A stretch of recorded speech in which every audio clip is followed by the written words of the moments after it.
What's up, Internet? My name's Nerdy, and this is Class Action Lawsuit, a TTRPG podcast in 3 parts. Today, I will be interviewing my client. That's right, I am an accredited lawyer in the fantasy world that I created. See how that works? Dungeon masters can be anything they want. And today we'll be talking about what it means to be a dungeon master with my guest, who's going to start off by rolling a charisma check for me to see what kind of introduction they're going to give. Do you have a D20 over there? Great, yeah. I've got many D20s over here. This one of my first, actually. That's a 15. Okay, you need to give me a really good intro. Like, not like the greatest introduction ever, but like, it's got to be a pretty good introduction. Got to be a pretty banger? Yeah. All right. Yeah. Hey guys, I'm Clarus Polaris. I do TTRPG content online at the Roleplay Relay channel. I also do other stuff. There's plenty of places you can find me, including the Nerdy Nightly channel. I'm trying to get this one to react to the Dungeons & Dragons movie with Jeremy Irons, our Lord and Savior. I'm a cosplayer, TTRPG player, reactor, so many things that you're not going to believe it. You know what? I think that was a 15. Thank you. Yeah, I know who you are. I know what you do. Mm-hmm. Mostly. You left off a few things. We have like 12 jobs. Yeah. We'd be here like for half the podcast if I was like, well, I do this, I do this, and I do this. Well, that's kind of what we're going to be doing for half the podcast. So for those of you who are like, why are you interviewing your wife first? We know her and... What? Here's the thing, y'all. Class action lawsuit is a thing I'm very excited to start. But the reason why I'm starting this podcast is actually because I wanted a way to promote a thing that we're going to do. And we haven't really announced it to the public. So the podcast today is with you so that we can announce a bunch of things. Yes. And talk about you in the TTRPG industry kind of all at the same time. I call this a TTRPG podcast in 3 parts because it's class, action, and lawsuit. They're separate. This isn't actually a class action lawsuit. I've been a part of a few of those. I've gotten some money from them, but I do not intend to get sued over this. So I want to be very clear before we begin. I am not a lawyer. Clarus is not my client. We are just married and having a good time. Clarus, we're going to start with your class. If you were a D&D character, what do you think your class would be? This is so hard because, like, man, I don't know. I've gone through... This is a question that is very common. And I'm like, well, I'm not really, like, fighter, barbarian, paladin types. No. Like, that's not my vibe. Like, I would say, like, druid might be up there, but, like, I can't keep a plant alive. So... You could be, like, a Circle of the Stars druid. Yeah, maybe. Or, like, I know this is so boring, but, like... a ranger, like I'm like, I like archery and I like animals, and so that's true. That's about, like, I'm not sneaky. You could be a Beastmaster Ranger with like a little kitty. Yeah, but like a jaguar. Like, well, yeah, which is like arguably I think the worst class. Like most people are like, God, I would hate to play that, but I actually think that is the closest to what I might be. Have you played a ranger before? Actually, no. I played an arcane archer fighter, which is like kind of like a more not a ranger. Fun. No, but it is basically kind of the more fun version. Yeah, I guess you get like action surge and things like that. Yeah, honestly, it was a good time. But no, I have not ever actually played a ranger. You have one going in a like co-op game of Baldur's Gate that we started forever ago. Yes, that we're like level 4 in. Yeah, we'll get back to that. We'll get back to that eventually. After we move. So the point of the class part of this podcast is to get into how you came to be a TTRPG person. So I got to ask, what was your first experience with a TTRPG? Okay, so this was, I think, 2016. Might be like slightly off on that, but I think it was 2016. I was doing Mary Poppins here in Toronto, and it was, man, that show. It was a wonderful time, but there were several nerds in the cast, and one of them brought up Dungeons & Dragons and was like, I've always wanted to learn how to play. And a bunch of us were like, yeah, you know what? I've always wanted to learn how to play as well. And so 10 of us got together after a 2-show day on a Sunday. And there were, I think, 2 people in that group who had some experience. And one was actually not in the show. They were like roommate of someone in the show. So we went over to their place. They were going to DM. And I think one person in our cast actually had previous D&D experience. And we were like, we're just gonna play a game. And so it was literally like 9 players and a DM, which I really don't recommend. That was a bit rough. I played a Dragonborn sorcerer, I believe, was my first foray into playing it. This was 5e. And yeah, it was just kind of like a bunch of us like figuring it out, but also having a good time. And after a couple sessions, those numbers dwindled down to a more manageable 5 players instead of 9. So it all kind of worked out nicely. But yeah, it was literally just a bunch of theater nerds who were also like, what genre of nerd is this? Like gaming nerds, and we decided to try and play some D&D. People who really like Baldur's Gate. Yes, people who really like Baldur's Gate. And I'm not gonna lie, after we played it for the first time, I got so obsessed with Dungeons and Dragons that I was like, I created my own like world. I had all these ideas. I would bully people who tried to cancel the sessions, which was like, don't do this. Don't do what I did. But we would do 2-show days of Mary Poppins, which is a 3:15 like long show. 3 hours. 15 minutes long show. So we would do 2 of those on a Sunday. We would finish around like 7, get to someone's apartment by like 8:30 and play until like 2 a.m. And if people tried to cancel, which like now looking back, I'm like, it is reasonable that they were like, hey, I need a break. I would tell them no. Like our DM was like, guys, I'm not feeling well today. And I was like, I don't care. We're coming over, whether you like it or not. And I was so obsessed with the game that I literally bullied people into playing it. Yeah. That doesn't surprise me, knowing you. Oh, really? Oh, I don't know what that says about me, but okay. No, if you like things, you want them to happen. I hyperfixate pretty easily. Yeah. Yeah. So, do you remember that Dragonborn's character? Do you remember their name? No. No, you don't. No. Oh, interesting. Yeah. That character sheet might exist somewhere in like my Google Drive. Yeah. Was Google Drive a thing in 2016? It must have been. No. Here's the thing. That game only lasted, I think, a total of maybe 8 sessions, and then we kind of like revamped with our new group. And that time I played a bard who I rolled so poorly that I literally was so useless in the game. And our DM literally had God give me a God sword, and like I was utterly useless. Yeah. But it was fun role playing, so that's what matters. Yeah, it's so funny because you and I both have degrees in musical theater and a history of performing in theater. But when I said like, "What's your class?" you didn't go straight to bard the way that I do. Yeah. And I don't think that's wrong. Like I don't think that you're a bard. In the way that like when people are like, what's your D&D class? I'm like, oh, well, I'm a bard. Like I can't fucking stop singing. Yeah, that's true. So you've played a lot more home game stuff than I have. Mostly homebrew.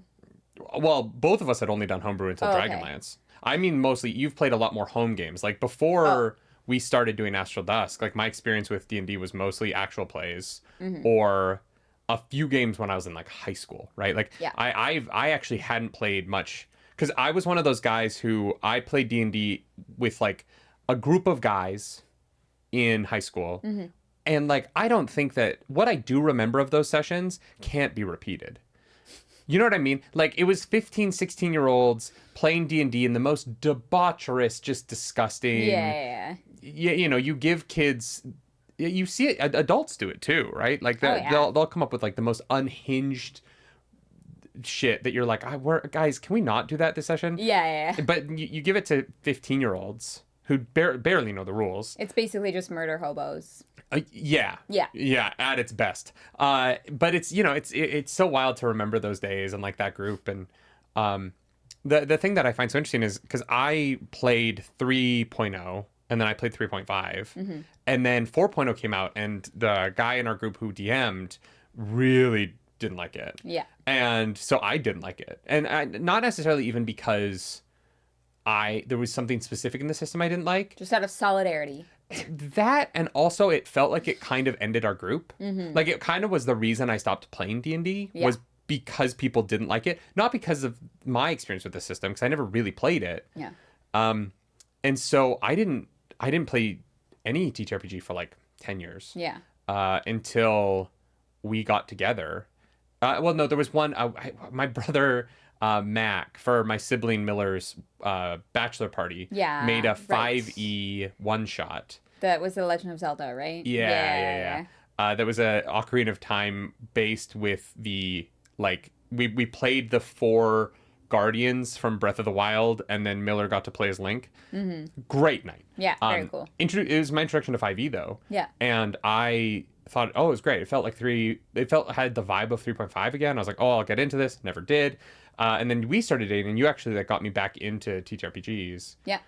And I'm so grateful for that, obviously, right? Because I love it so much. Yeah, so do I. You know, we paint minis constantly, and not just to have them, actually to use them. Yeah. And we play, you know, we are constantly either playing or thinking about our next TTRPG game, and I feel like we're very lucky to get to do that. Yeah, it's true. We've got a few of those in the works. A few? Just a couple. Yeah. What was the transition from the situation for you of like, I'm playing with my cast, to putting together a home game like post that? What do you think I guess my question is like, how do you go about that? Because the question that most people ask is, how do I find a group of people to play with, and how do I keep it going? And you have had home games, but you've had multiple home games that have gone for years. Yeah. And so what do you think is your secret to keeping those groups together? Man, that is so tough. I think that inevitably people will have to cancel. Like life just kind of happens. And I think that it is the determination to bring everybody back together that actually keeps it around, which when I say it out loud, it sounds so obvious. But I think it's very easy for you're in a group of 5 and one person is like, for example, us working in theater, I booked a gig and I'm going to be gone for 2 months. Yeah.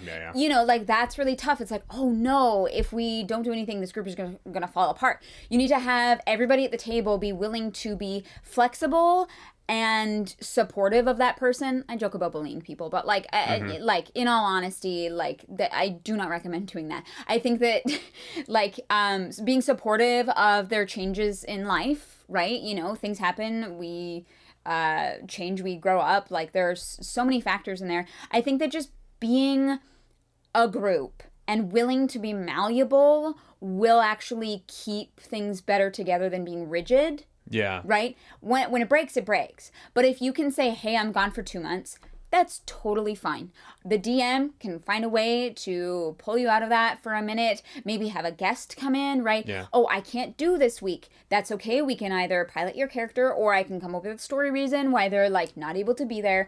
I think that like, yeah, being supportive of your friends in the things in their lives that are going on that might be taking them away from the game, while also putting in the work to still making it happen and not letting it get you down. Not being like, well, they're just going to cancel again, so why bother, right? It's being like, hey guys, what if we do this day? Or I'm so excited to come back next week. Or we need to take 2 weeks off. I'm so sorry. I'm going to have a banger session in a month's time when everybody's back together. And that positivity is, I think, what keeps people at the table for sure. Yeah, it's so interesting. Just in what you just said, it felt like you dove into speaking as the DM, right? Like you just kind of had that, I'll have a banger session for us when we get back, right? You just said. Yeah. And that I find that fascinating because you've never DM'd before. Well, technically, in my obsession days, I came up with a world and a campaign. I've never heard of this before. Oh, I really wanted to do it. And I tried to put together 3 different groups of people, and it fell apart every single time because people just were not as interested in D&D as I was. Like, I was like, hey, friend, would you like to do this with me? They were like, yeah, super gung-ho, great. This is a player's handbook. here's my Google Drive link. Here's a 270-page book for you to read. Well, I was like, this is the rule book. Like 15% pictures. Yes. Every time I hand someone the player's handbook, I'm always like, it's 15% pictures. Yes. And also, you don't have to read every class. You could just pick one without reading the others and just be like, this one. Right? But I was like, these are the rules. You need to learn it. And this is our date for session 0. Mm-hmm. And then I would have people show up at session 0 having never even opened the book. No inkling of a character they want to make. Yeah. Like, no, like having put, like, literally 0% in, maybe 10% for showing up, I guess. Yeah. But they just were not as interested in this as I was. And I tried to start it 3 different times. I think the furthest I got into this whole thing was maybe 6 sessions. And it just kept falling apart. What was the hook of that world that made you excited about it?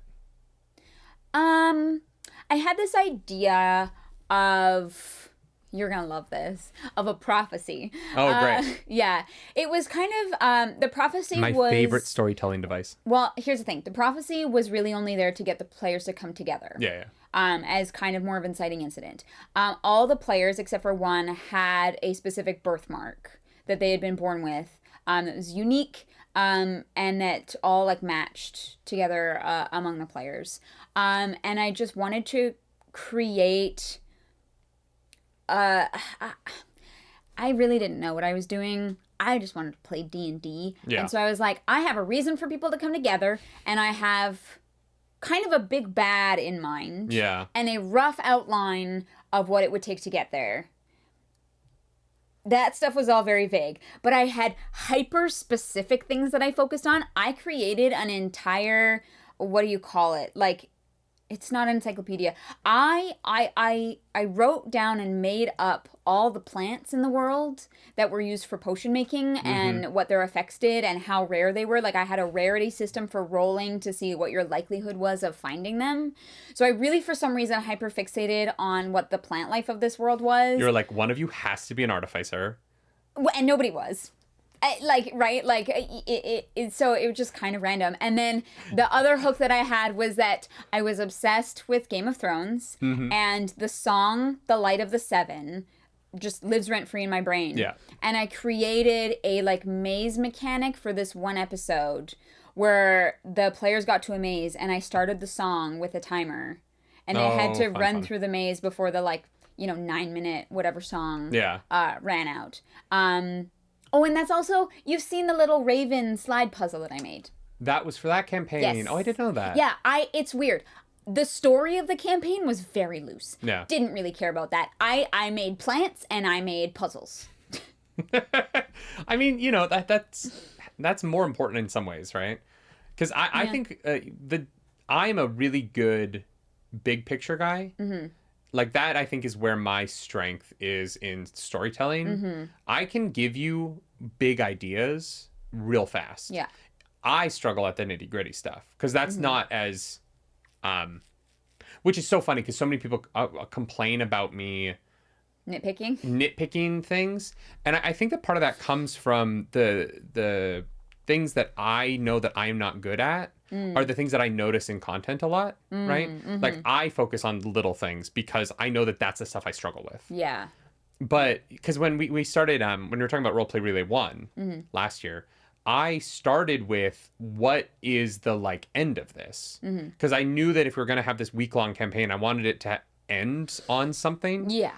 And so it started with the Bugbear Emperor and, like, this god that was trying to avenge his sister, and it's a whole thing. Yeah. And then obviously the Tectonicum came to me, and that was a whole, like, I based the whole campaign based on that thought. Yeah. But then when we started actually doing the sessions, it was like Matt and I were both in a position where it was like, we got to just make everything in the middle up because I've placed all of the landmarks for this story. Yeah. And I actually didn't put in any of the, like, little things. Those were, but those are also, as a DM, those are things I'm like, I'll improvise that. That's fine. I'll come up with that on the spot. Right. I need to know where we're going. Yeah. Whereas I feel like you do the opposite thing where you're like, I can figure out where we're going eventually because I'm going to put a billion things in their path to get in the way. And I know this about myself and the people that I've played with is that if I come up with the like where we're going and how we're going to get there, the players will do the opposite. Mm-hmm. They will do something completely... Like go to the Feywild for 7 sessions? Exactly. And so I'm like, you know what? I'm just going to focus on having like one cool thing in this session that kind of shuffles us along to the next. Yeah, for sure. For sure. Yeah. Do you still love it now that we're doing it as actual play mostly? Yeah. Yeah? Yeah, 1,000%. Because we haven't played a TTRPG for fun. I haven't in years. You haven't since... I played a finale, like, oh my gosh. Just Stan's campaign 8 ended, months right? ago. Cappy Archer? Yeah. Yeah. Yeah, that was the finale of our, like, years-long campaign. Yeah. Would you guys keep going even though, like, because, like, Mitch moved away, and so you guys had him digitally. Yeah. Which, you know, sometimes you got to do that. Yeah, that's what I mean. It's the, we will find a way to include you, not how dare you for not being able to make it. Yeah, it's so tough. Yeah. I think that one of the things that you and I can't give advice on that is the hardest part for other people is the, how do I find people to play with? Right. We are very lucky in that we just kind of know a bunch of nerds. Well, it's not just that we know nerds, right? It's that we know actors who True. are down to play pretend. Yeah. Because I think that there's a lot of people who are nerds and who would love to play D&D, but you really have to... I think that for long-term campaigns, you either have to be close friends who enjoy doing battle stuff together, or you need to have a group of people who are all down to roleplay. Yeah. And I think that, like, if you're not a person who enjoys role-playing, long-term campaigns with people who do can be tough. Yeah. Because they'll want you to engage in a way that you don't want to. Yeah. And I'm not saying that those people are wrong to not enjoy roleplay. Like, it's you know, we do because we, you know. Yeah, but a lot of people play D&D for combat. But I think that combat for a long time with people that you're not friends with is hard. Oh, for sure. I mean, I imagine it would be. I don't know, but I imagine it would be, it would wear on me. Like, when I say I still love it, I genuinely mean, like, my favorite days are the days that we record Astral Dusk, right? I'm a very social person. Like, I like being with friends and hanging out and doing something fun. And in so many ways, D&D feels like I feel like D&D should be very hard for me and my ADHD. Yeah. Specifically. But there is something about sitting down at that table and digitally, I think it's a lot harder for me. Yeah. But in person, being there and having that dynamic and being able to look people in the eyes and being invested in their stories as much as mine, as much as the greater whole, like I rarely struggle with like, oh, I gotta play D&D and it's for work today. I am always like so excited to play, and I feel very grateful for that. Yeah, I'm grateful too, because I want to do more. Yeah. And so I'm glad that like the turning it into our job hasn't taken that fun from you. No. Because I don't have the experience of the home game as much, right? I haven't done that as much. And I think that it probably shows, right? I am the DM of this company in many ways. I've DM'd almost everything we've done. Yeah. And yet I don't think I'm very good at it. Like, I don't call myself a pro GM. You know what I mean? I don't know the rules. You only do it for money. We played slow wrong for like 10 sessions in Astral Dusk. Yeah. Because the cards are different than the internet, and that kind of thing. Yeah. And so like, I'm not out here trying to pretend that I'm the greatest DM ever. I just want to play the game and no one else wants to DM. Yeah. But no, I love it. Like I think that what's so interesting about Astral Dusk, because it's our worst performing show by far. For sure. Analytically, right? Yeah. It's long. It's a lot. It's long. It's a lot. If you we switched the channels mid-run. Yep. And so there's a bunch of people who are still like, oh, I didn't know you kept doing that. I thought you just stopped doing the show. Yeah. Because I didn't realize it was on another channel. Yeah. And I think long-term, the channel switch is going to be good. I think Roleplay Relay being its own thing is going to help us eventually. Yeah, for sure. Especially with some things we have coming up. And because it was hurting the algorithm for Nerdy Nightly, which pays for Roleplay Relay. So like it needed to move. Yeah, for sure. But, I think that it's crazy how much joy I've found in playing these games with you in particular. But with everyone that we've had. And, like I agree with you about the digital thing. The digital thing's tough. It's really hard for me to stay engaged. Yeah.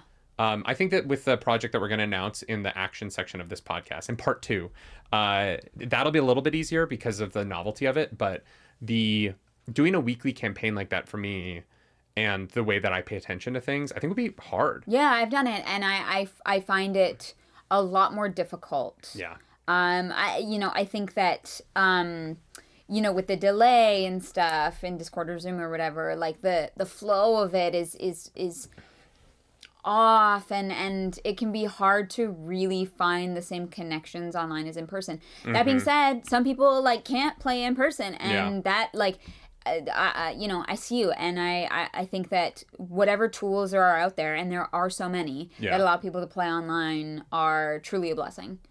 Yeah, no, and I agree with that. Like, if you need it to play, use it. And if it doesn't affect your ability to enjoy the game. Yeah, I mean, some people might prefer 100%. like playing from the comfort of their own home, and I'm not I'm not going to judge you for that. I think that part of it for us is we're both theater actors, right? Like, we're both actors, but we're specifically theater actors, which is such a tactile, collaborative process. Yep. Right? Like, our whole lives from the age of, I started at 5. You started at like 10, right? 6. Oh, you started, yeah. Well, I was in youth singers, so like. Yeah, but like we're used to being in the room. Yeah. And the camaraderie of that. And I think that, bringing our theater world, theater kids, obviously I don't think we're theater kids anymore because we're both, professionals in theater the kids at industry. Heart. But, we were both theater kids, and that trains you to participate in like creation in a certain way. Yeah. The one thing I will say, we're gonna do hot takes at the end. The last section of this podcast is lawsuit, which is the final. You bring a hot take. My hot take right now, since we're talking about this, I want D&D, like official WotC, and look, we all have problems with WotC and the way they're running things, but I want them to stop promoting Sigil as if it's something that people are going to use when they're at a table together. I think it is every time they show off Sigil. Yeah. It's always people in a room, and it looks so sad. I know. It looks so devoid of even the actual play with Brennan and Anjali and Abria and Neil and Samantha, the 5 of them from Gen Con. They were. The first hour of it's so fun where they're just role playing. Yeah. And then as soon as it's 5 people at separate laptops looking down, not looking at each other. Yeah. It breaks that. I think Sigil it looks like it's going to be pretty impressive. Yeah. And I'm really excited to see what people do digitally with it, right? Yes, but I don't think that the strength of that tool is like for in-person stuff. But that's the way they sell it in every ad. It's always, we're at a table. We're not looking at each other. We're not... If I could, I would say we're only doing paper sheets. Realistically, D&D's too complicated. Yeah. Right? Like, for Candela, we were able to do that, and it was great. Yeah. We never had our phones out. Yeah, it was awesome. For spells, you can't. The spells in D&D, it's too many, right? Well, and apparently the cards are wrong. So... Yeah, thanks, WotC. Yeah, thanks, WotC. Yeah, that was unfortunate. Do you agree with this, or do you think I'm totally off base here? No, I agree. I mean, like, I think that, I think that advertising a tool that is, like, clearly for playing digitally, but, like, having them in person and, like, kind of ignoring one another is just a bit off-putting. Like, it just feels out of place. Yeah. I think that the tools that are online have a time and a place, and that is like online. Or if you're in person, you want to use them, you can. But I just like to advertise it that way. Yeah, feels weird. However you use it, fucking use it. Do what you want to do. But it seems like they should be marketing it towards the people that play digitally. Which seems like it's most people who play D&D nowadays, right? Especially with services. We met the founder, Devin, from Start Playing, who is just the loveliest man. Yeah. And had a couple of long conversations with him at Gen Con. And he's great. And their service, like the ability to pay someone to run a game for you when DMing is labor. Like, DMing is a lot of work. Yeah. Playing D&D, like, people are like, well, players and DMs both bring something to and I'm like, yeah, they do. But DMs bring hours of work to the table, and players don't. Yeah. Even if that hours of work is just reading a module and putting it together, the work of turning the words of a module into a session is not nothing, right? Oh, no. That's why I will always say, the DM is right. I don't care. Yeah. I will ask questions and I'll be like, can I do this? Okay, but what about this? And maybe try and justify. Yeah. But if the DM says no, then I'm like, yeah, okay. Yeah. This is your world. This is you running it. You have put far more work in than I have. And that is the reason why I haven't really DM'd on the channel that much, is because we are so busy that I haven't had the time, the time that I would want to devote to building something like that, because it is a lot of work. And I think that you gotta always respect the DM. Obviously, if they're doing something egregious or like totally out of left field, like, I don't know, that's maybe a conversation to have outside of game. But nah, DM is always right. Yeah, I think we've been lucky, right? Like, I think that we have put together tables that have really great camaraderie and are able to kind of navigate that well. Yeah. When you run stuff with strangers, or when you're running with a group where, maybe there's some tension at the table. I mean, you've dealt with that more than I have, in ways we will not talk about on the podcast. Yeah. But, I think that kind of tension, I've never interacted with that since we started Roleplay Relay, right? Like, every single table we've had has been wonderful and filled with so much trust. And part of the reason why is session zeros, right? Like, I feel like we've never run anything without making sure we're all on the same page. Yep. We've never had one of the things I'm proud of with Roleplay Relay, especially because I enjoy body horror and talking about some disgusting things. Candela Obscura, I really pushed it, but I was able to really push it because we had gotten together before that show started, and the 6 of us or 5 of us, we really talked about like what the campaign was going to be, making sure everyone was comfortable. And since we started Roleplay Relay, we've never had to use a safety tool in any of our games, despite the content of some of them being pretty like out there, right? Like it's not like I'm pulling punches in Astral Dusk with the way you found the dragons, right? Yeah. And the fact that, everyone feels comfortable with the darkness of the material that we've broached on the channel is something I'm proud of. Like, I think that I think safety tools are very important. And like we told everyone with Candela, like, that show was pre-taped. I was like, if we need to stop and scrub something, we scrub it. I don't want you to put out anything that you're uncomfortable with or sitting there uncomfortable on camera. Yeah, but I think also because we had the session 0, we didn't have to do that, and that was awesome. Yeah, we're very lucky. Yeah, no, we are, and I never want to discount that. When I'm blabbing about D&D, like, my experience of it is not going to be your experience of it at all. Yeah. Yeah, it's because we listen to Dungeon Court, the NADPOD podcast, and it's always wild listening to that with you because we spend most of it looking at each other going like, this would never happen to us. Yep. Like, ever. Yeah. Until you DM. Great. Yeah. Love that for me. I'm just going to fight you on everything. I'll kick you out. The DM is always right. See, I'm setting this up for when I DM and I can do whatever I want. Yeah, but you can do whatever you want in our life. The only time I really say no to you is in Dungeons and Dragons. Pretty much, yeah. That's when I'm like, no, you can't insert whatever bullshit you're trying to pull. Yeah, fair. Because I am not a let your players do everything DM. Yeah, if it's impossible, don't roll for it. Or like if sometimes you guys are like, can we do this? And I just say no. Yeah. Come up with something else that is preposterous.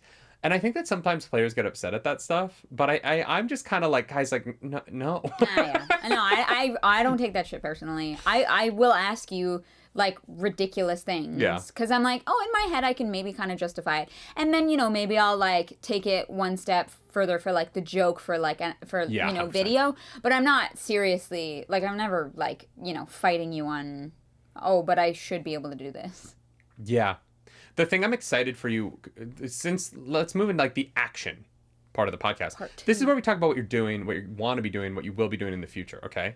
Ooh. Yeah. So right now, the big thing is that you are in Astral Dusk. You are a main cast member in the greatest TTRPG podcast ever put together by Roleplay Relay. Yeah.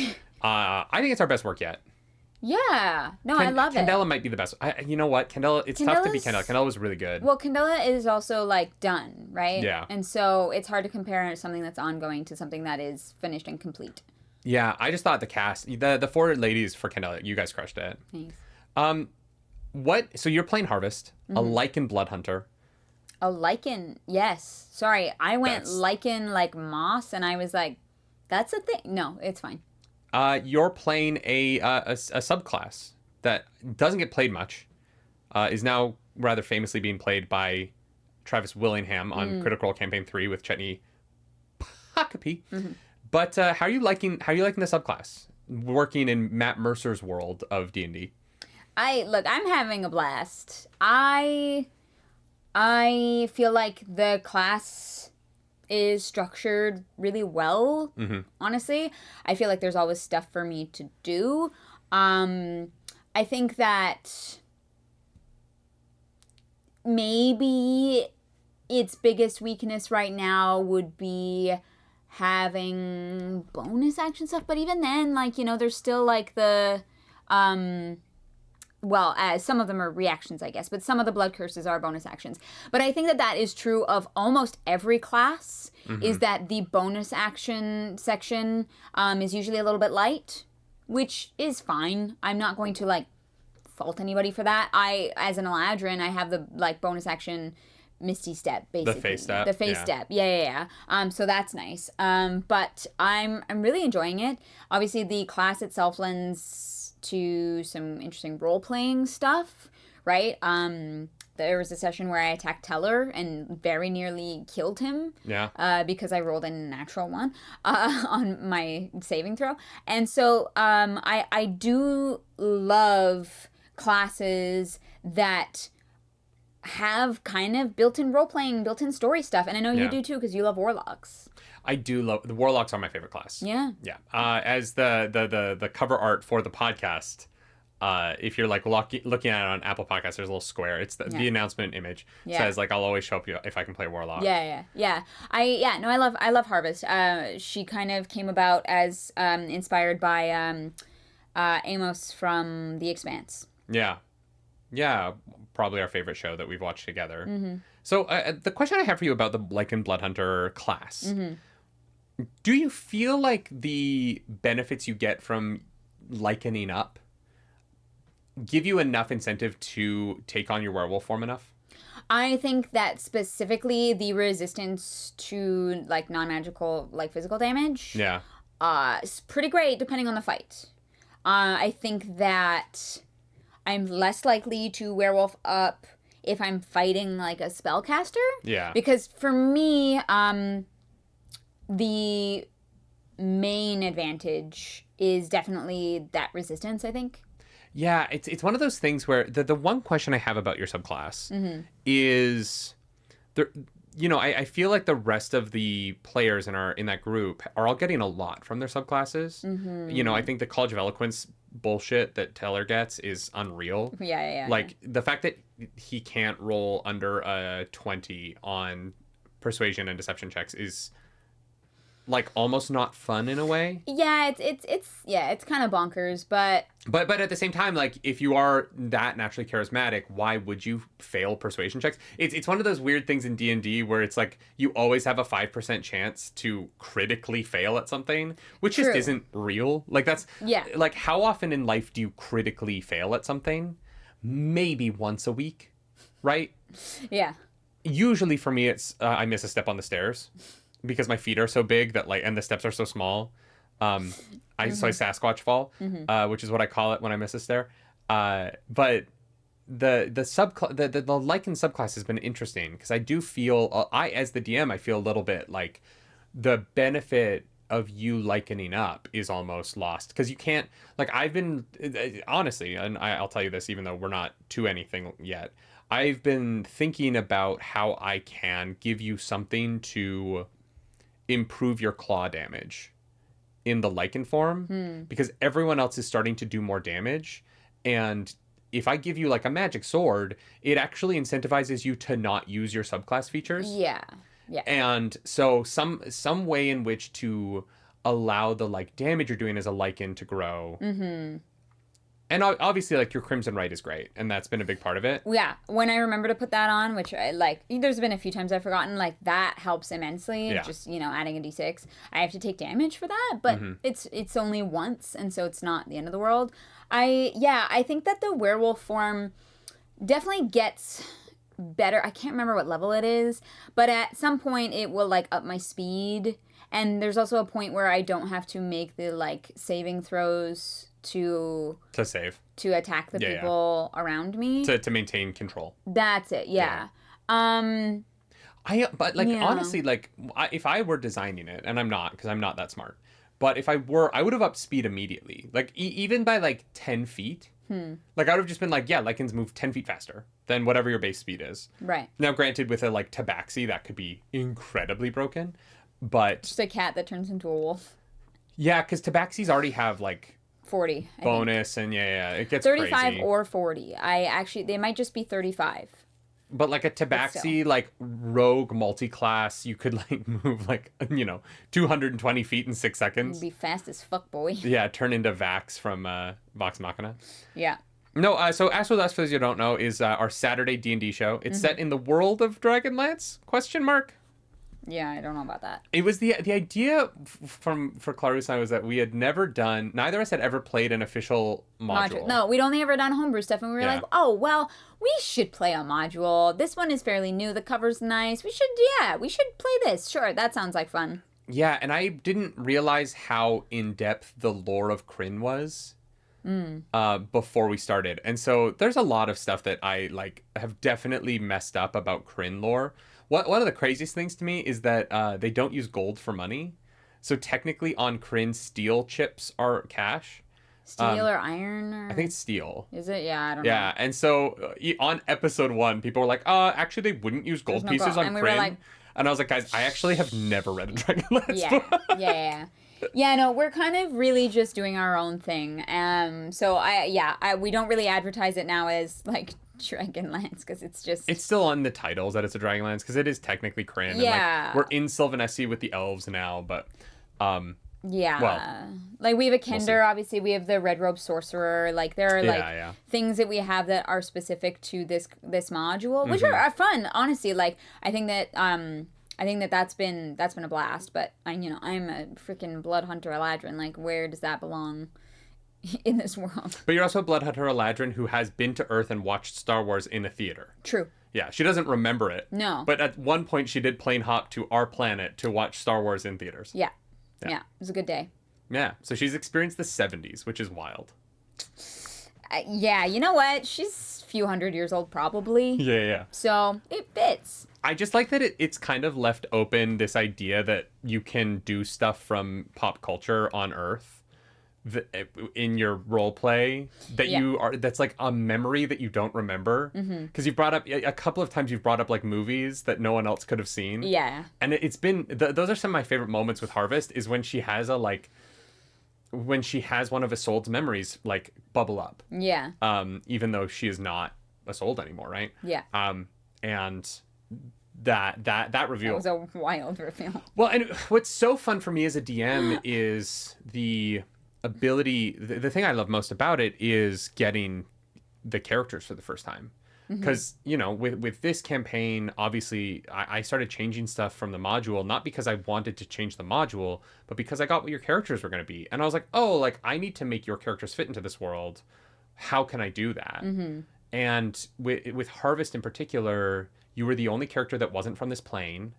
You had amnesia. You didn't really care about anybody. Like, you didn't have... For everyone else, there are people within Kryn that matter to them. And so I was like, how can I tie you to this world as well so that you care about it, right? So that you... Yeah.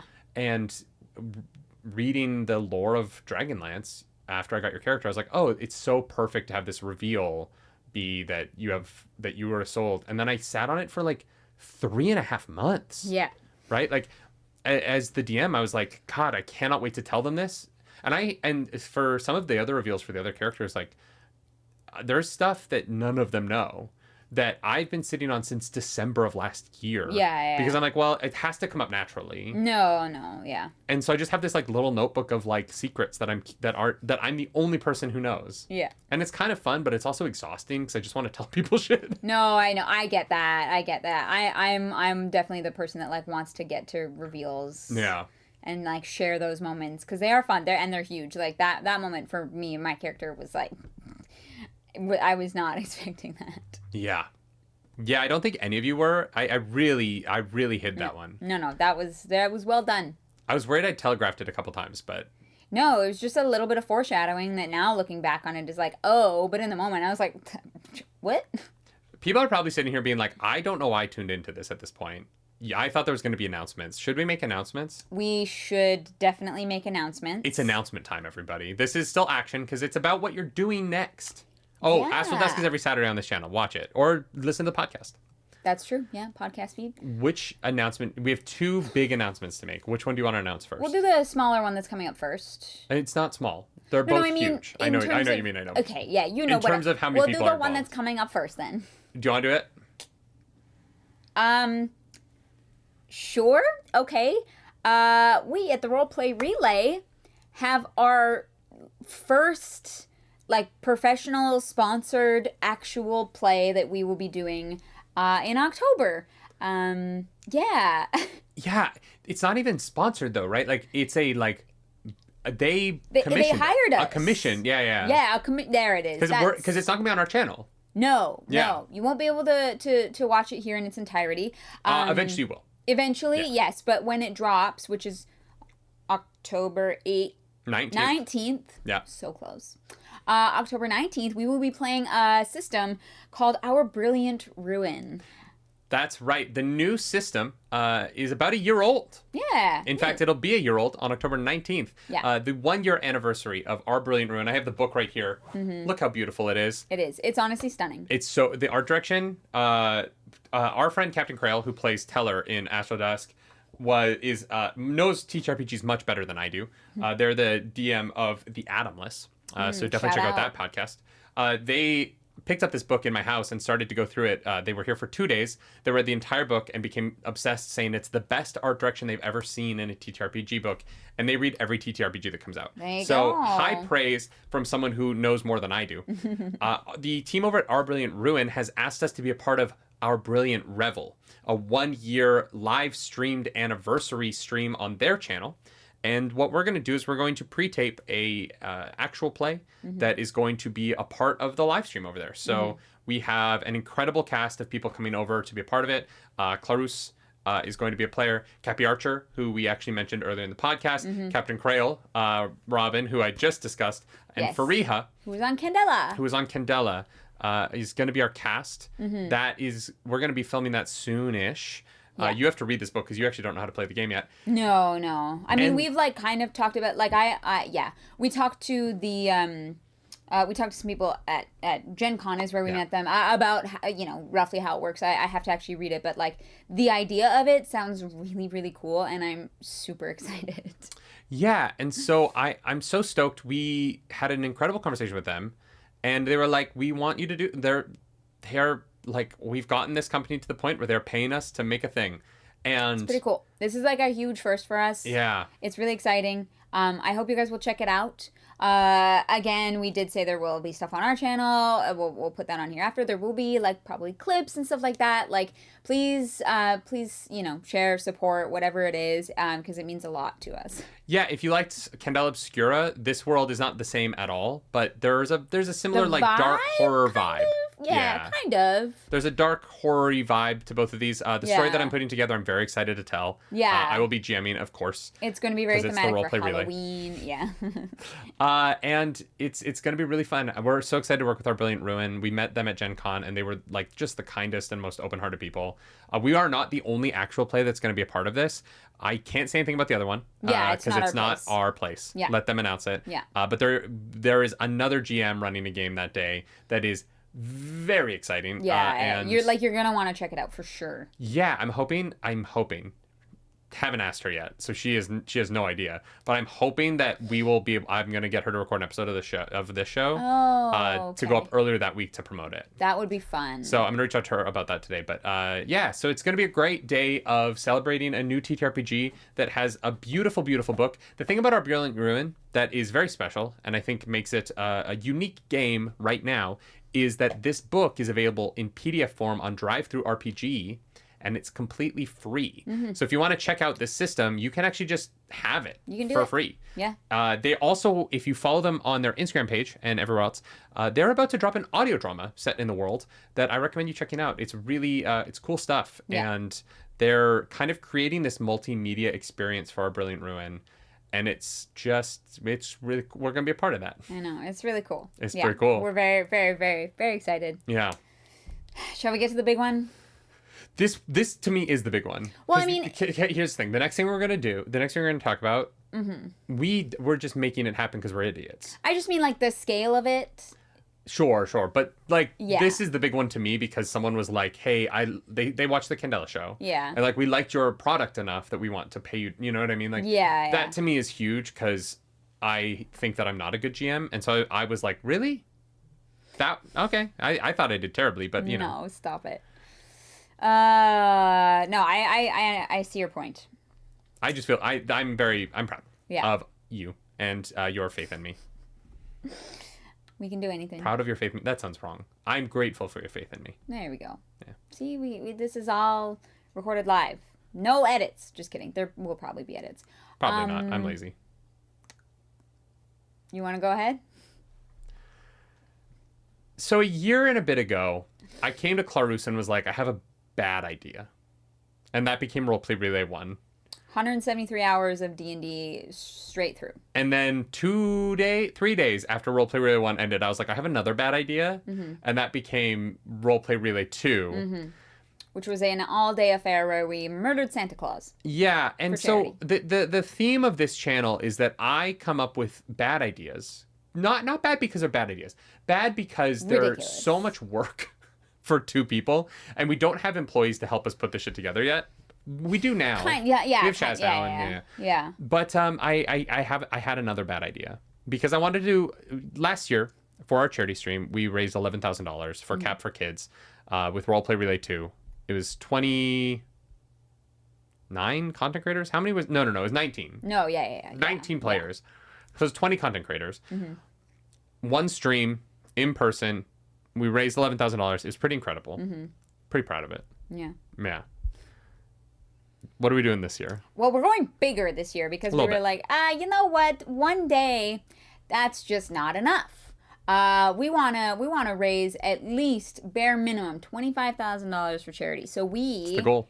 Are doing 8 streams. Yep. And this is based on the new Eve of Ruin. Do I have the book here? I was like, do you have it here? The new Vecna book. Yay! For those of you watching on YouTube, pretty sick. This is the limited edition cover. Yeah, Vecna, Eye of Ruin.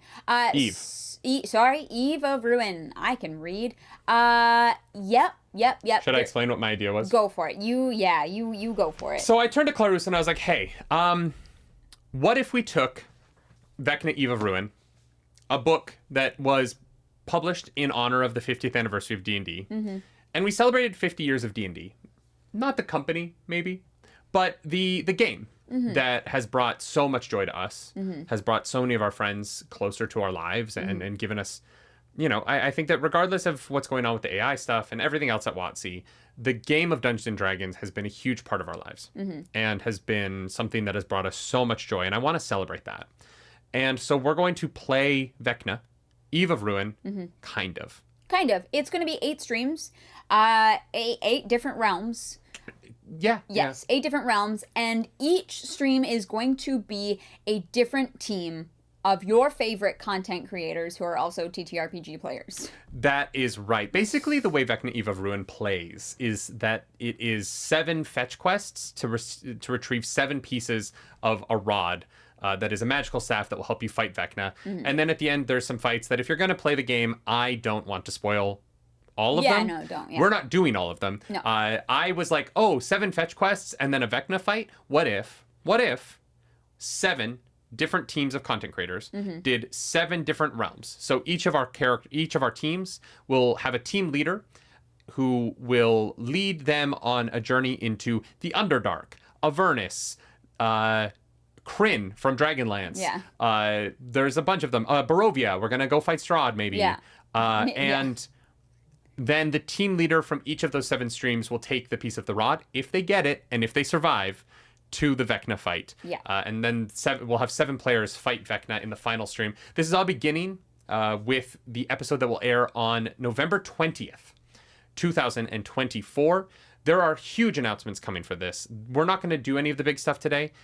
We're just announcing the streams because we want to give things their due. We've got sponsors who are coming on board. They're going to get their own announcements. This show is going to be weekly. There's going to be at least one thing announced on this show every week. And the guests for the rest of the year, except for maybe the Our Brilliant Ruin one, will all be cast members. We have an incredible cast list. 28 content creators, kind of. We definitely have 20. Yeah, we're fleshing it out. We currently definitely have 20 people, and we're going to have 28 soon. We just need people to respond to their emails.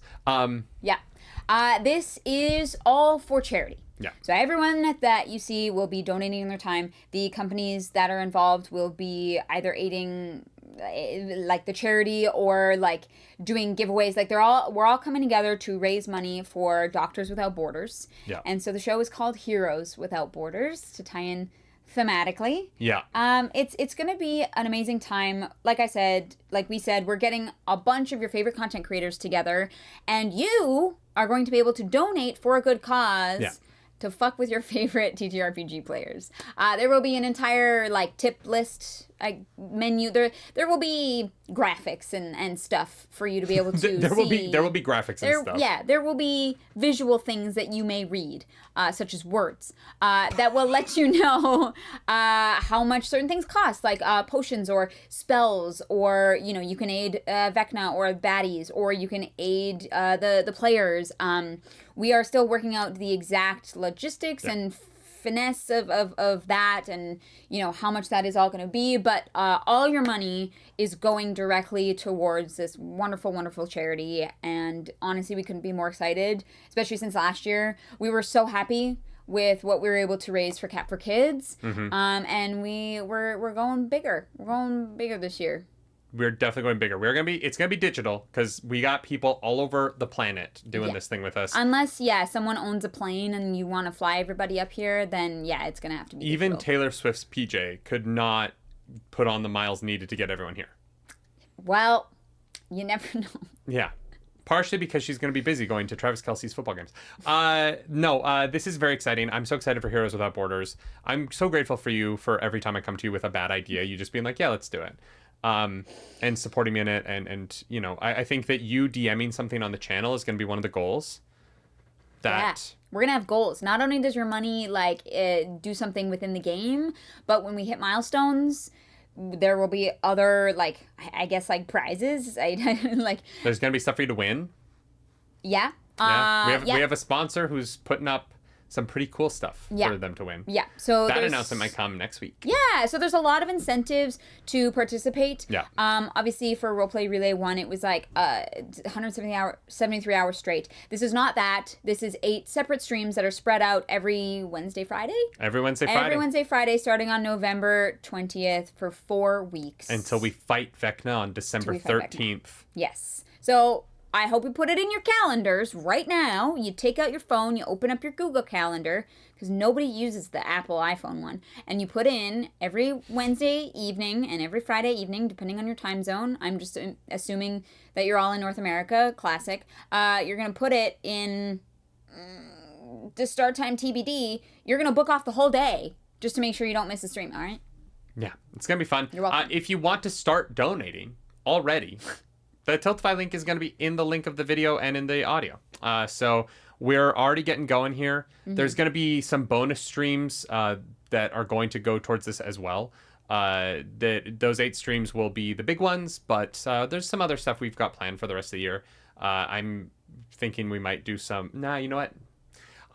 Here's the problem. I haven't heard of this. There's so much around this that we need to announce, that to do it all in one video would be absurd. No. So it's going to be a process. Yeah. We're going to be announcing this like crazy. If you get sick of it before it starts, I am sorry, but we are trying to do good for Doctors Without Borders because there's a lot of messed up stuff going on in the world right now. There just is. Yeah. And I feel like if we can end the year by helping in a small way, that will make me feel okay a little bit. Yeah. We'll see. Yeah. And Doctors Without Borders is a great cause. Yeah. You know what I mean? There's so many places in the world that need our help. Yeah. And they're the best way I know how to get help to real people who need it. 100%. It's going to be, it's going to be the Christmas season. It's going to be the holidays. So, anything at all helps. We have some big goals. We have some big dreams. And we're going to need your help to make it happen. So it's going to be fun. Yeah, we're going to have a Black Friday one where potions will be cheaper. Oh, yeah, okay. Yeah, for the Black Friday. I've got like plans for the Black Friday stream. Oh, no. That's going to be... Is there like, if someone donates $100, there's like a rampage through like glass doors? Yeah, the big bad of that week will just Stampede. be a Karen that's complaining to the manager about sticker prices. It turns into the... what was that movie we saw with Joni, Thanksgiving or something like that? Yeah, Thanksgiving. Yeah, that was a great movie. Something. I really enjoyed that. It was something. Yeah, anyways, that's that announcement. Clarus, you're going to be playing in that. I am going to be Do playing you that. have any ideas? Do you know like what class you want to play? You've never played a ranger. No, you know what? I have never played a ranger. Yeah, here's the thing. I don't know. I think it depends maybe on the realm that That's I fair. do. But I also haven't played a spellcaster in a while. I don't know. I don't know. Harvest has some cool spells.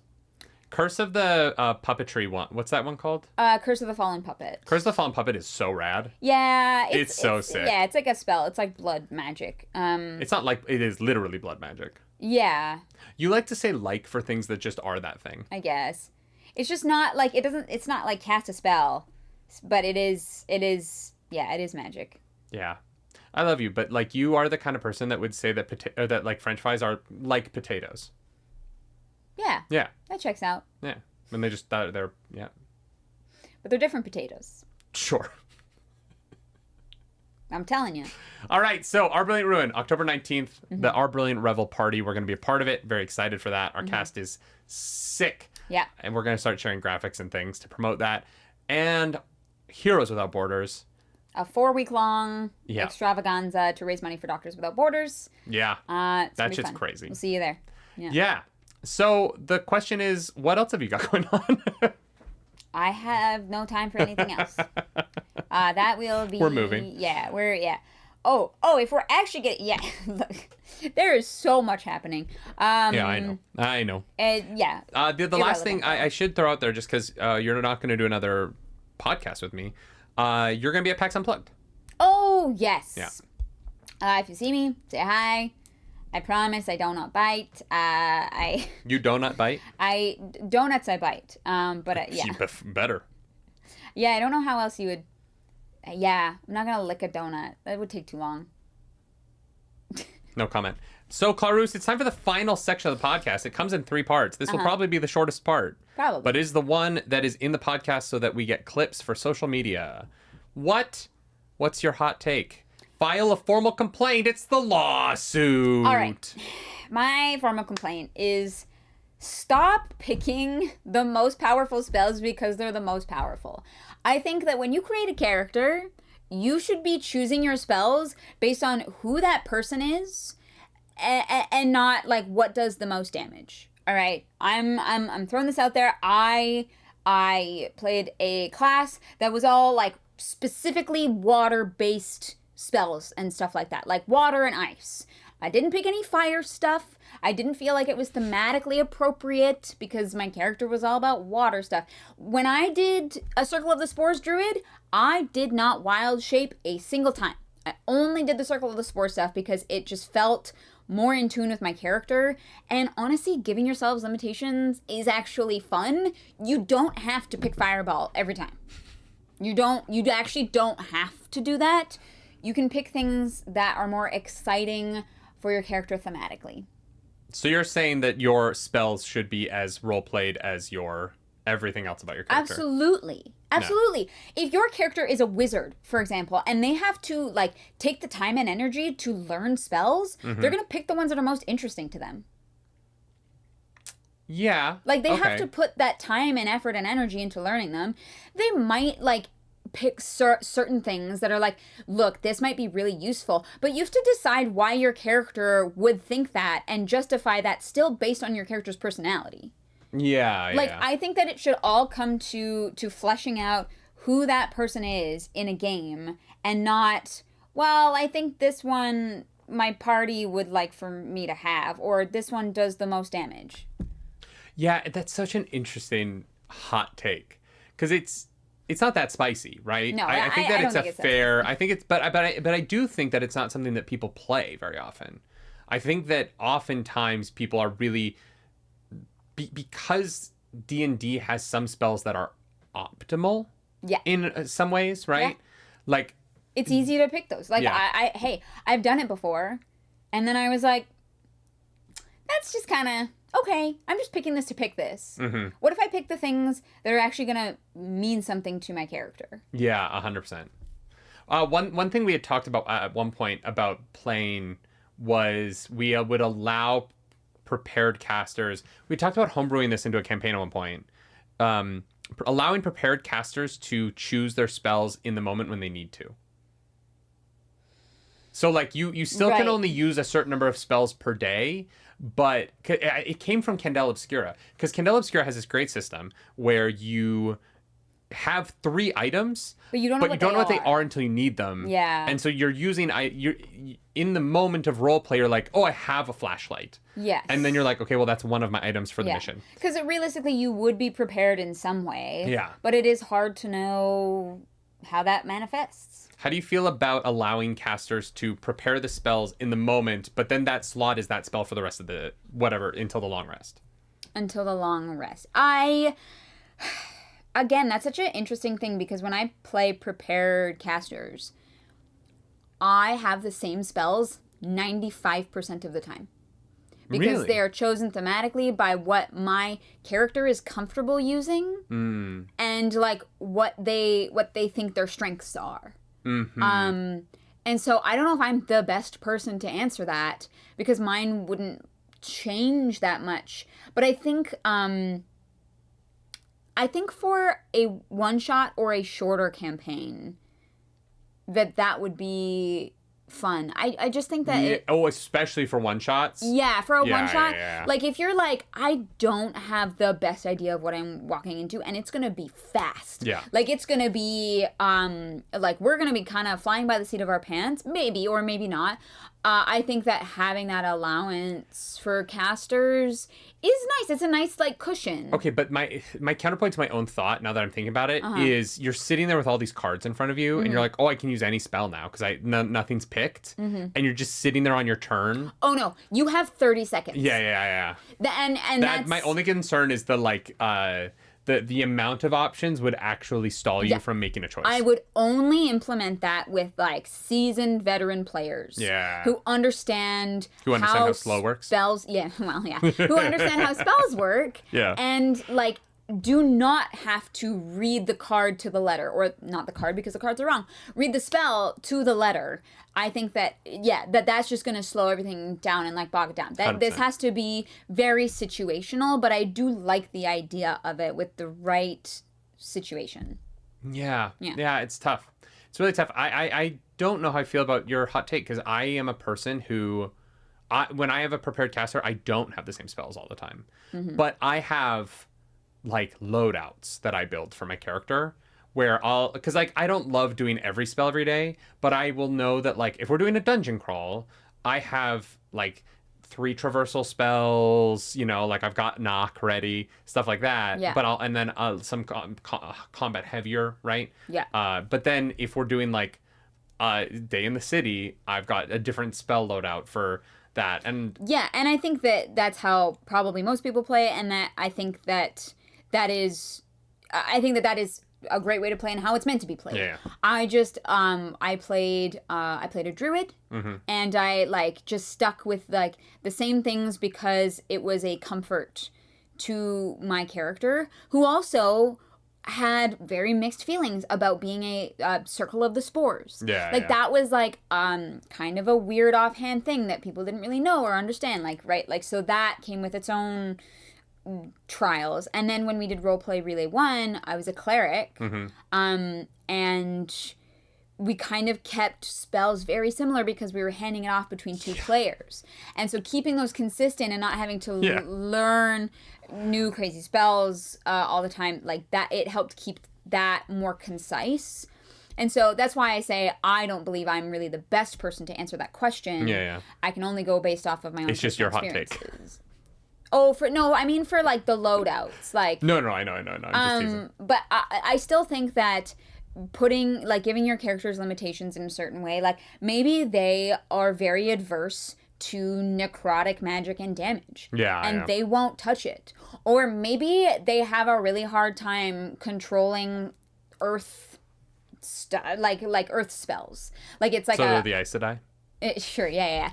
And it's like a problem for them. And so like because that gives you more fun things to do. If you do end up finally, like, if you try and you pick that spell, obviously with a character where you can change the loadout. Obviously, not every character is like that.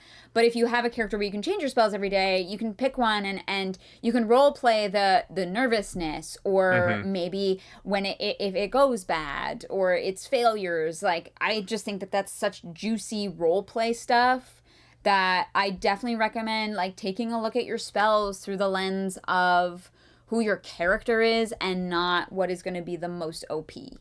Yeah, I've said it before. Like, I tweeted this out where my one of my hot takes about D&D is that min-maxing is fun for one-shots and actually kind of sucks in campaigns. Because it can, yeah.